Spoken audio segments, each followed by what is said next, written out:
Dietrich Bonhoeffer would say near the end of his life, he would say, "We have been the silent witnesses of evil deeds.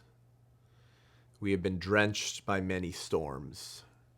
We have learnt the arts of equivocation and pretense. Experience has made us suspicious of others and kept us from being truthful and open. Intolerable conflicts have worn us down and even made us cynical. Are we still of any use?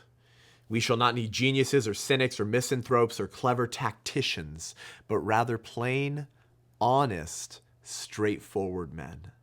Will our inward power of resistance be strong enough, and our honesty with ourselves remorseless enough for us to find our way back to simplicity and straightforwardness?"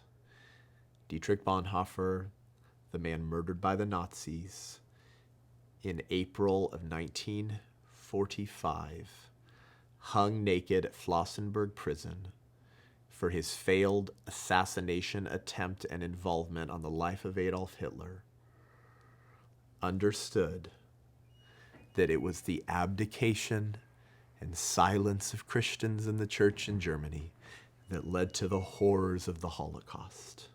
We have been the silent witnesses of evil deeds. His final words before being hung were to say, "This is the end, for me the beginning of life."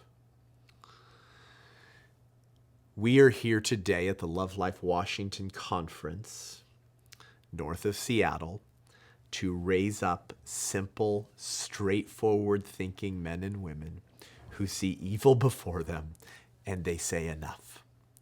I'm going to stand in the middle of the road of the culture of death with a big sign that says stop. I will draw the line right here and I will say you will go no further. This is a significant moment for the church and the country and the pro-life movement right now, whether it's Governor Jay Inslee in Washington or Governor Gavin Newsom in California. They're codifying abortions through point of birth. They're trying to write it into the state constitutions. In California, on September 30th of 2022, they're now preventing investigations into the deaths of babies up to 28 days after birth, full-blown infanticide, and removing parental consent for gender-confused minors so that the state and the public education system can disciple them into the religion of transgenderism. All of this going on, and we have been the silent witnesses of evil deeds.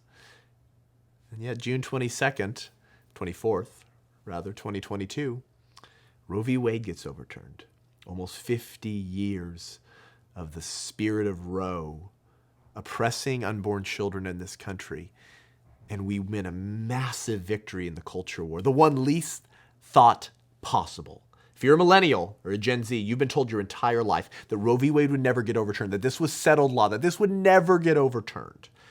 And we began to tear down this sacrifice of children in America. But now Washington and California and Oregon and New York and Virginia are more dangerous states for unborn children than before Roe versus Wade. And then the more Republican states are a little bit safer for unborn children. We have a duty and a responsibility in this late hour of the American culture war. If it's true that the hand that rocks the cradle rules the world, it's equally true that the hand that wrecks the cradle ruins the world. Maybe that was always the point.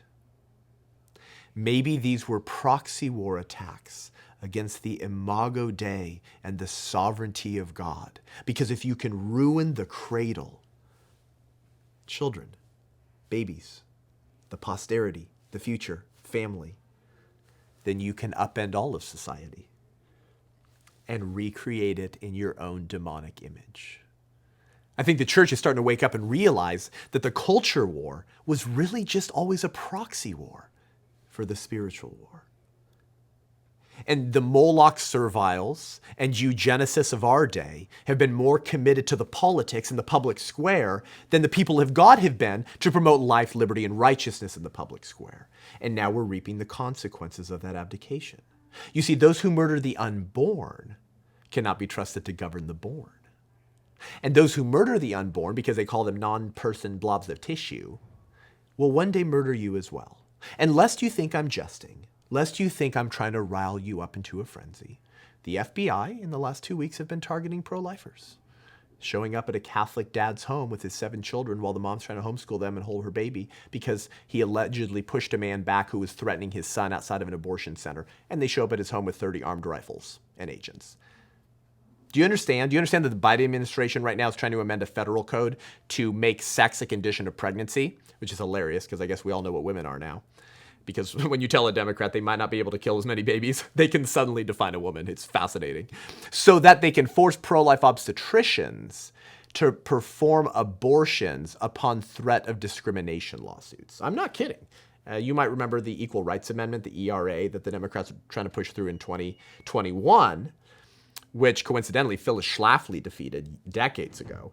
And this new code they're trying to amend in the federal law would accomplish a similar goal by linking pregnancy as a condition of sex. So if a pro-life OBGYN says, I don't do abortions, I'm pro-life, I'm a pro-life doctor, they can sue him for pregnancy discrimination.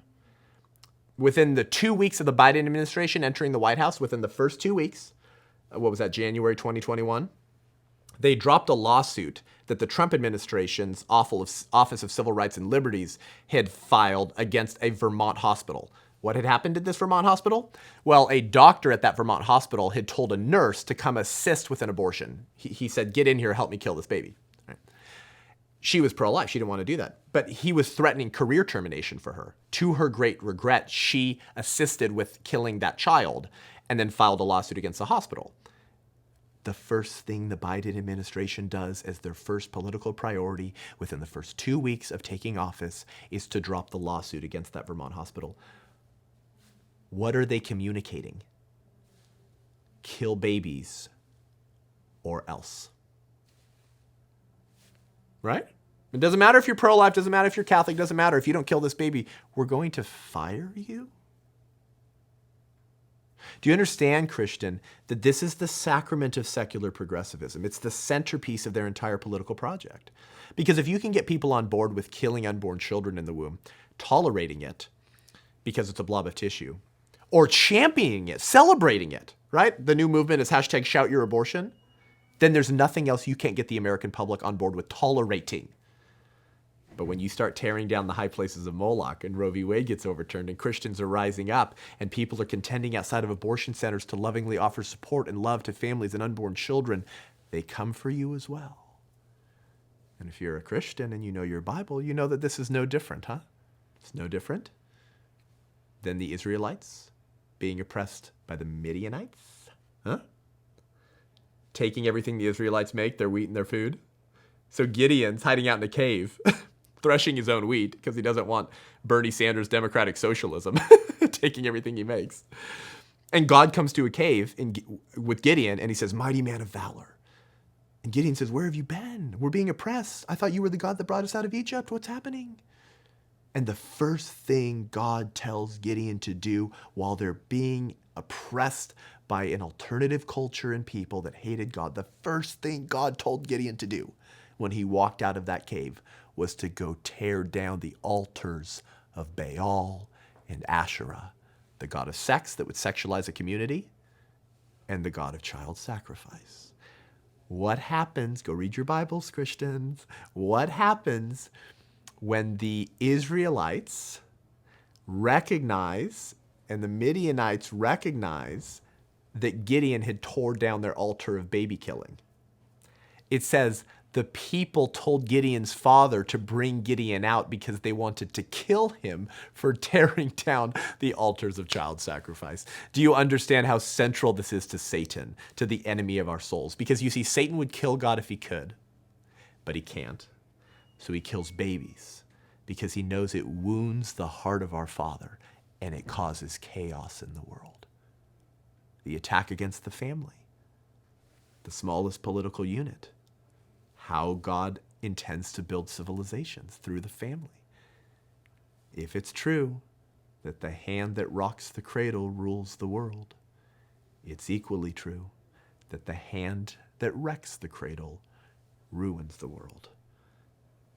So the secular progressive moral revolution and its strategic arm called the Democrat Party is simply fulfilling the role of Moloch, the spirit of Baal, demanding the sacrifice of babies, and targeting anyone who would be like a Gideon, who would begin tearing down those altars of baby killing.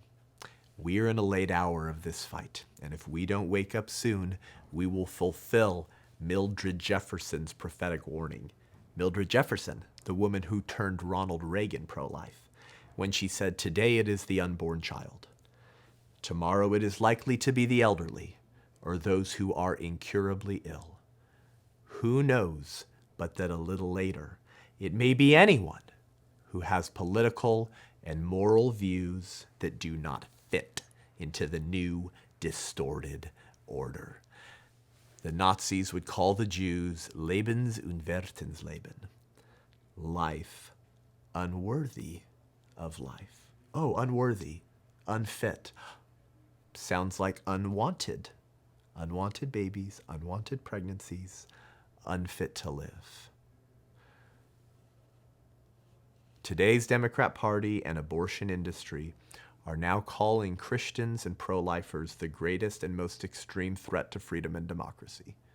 Karine Jean-Pierre, Joe Biden's White House press secretary, just said this the other day, followed by Joe Biden's Russia USSR-looking red blood background, as he said that the greatest threat to freedom and democracy today are conservative Christians or Republicans who would actually wield political power for God's purposes. Bonhoeffer once said, political action means taking on responsibility. This cannot happen without power. Power is to serve responsibility. And if we don't start exercising the power and the influence we've been given as stewards to our Creator, not only will we never end the slaughter of babies in America, but we will one day wake up and find that we have now been defined as Lebensunwertensleben. Life unworthy of life, unwanted, unfit to live. The only question is, what are you going to do about it? If you want to join the White Rose Resistance to help me rebuild Christian resistance in America against our silent but far more deadly holocaust of abortion, join us. Follow us. Go to thewhiterose.life. Follow us on social media. We are rebuilding the White Rose Resistance to bring a grinding halt to this eugenic demonic regime that demands the sacrifice of children and, like the Midianites, would curse anyone that would try to save those babies. We'll see you on the battlefield. Go out there and give them heaven.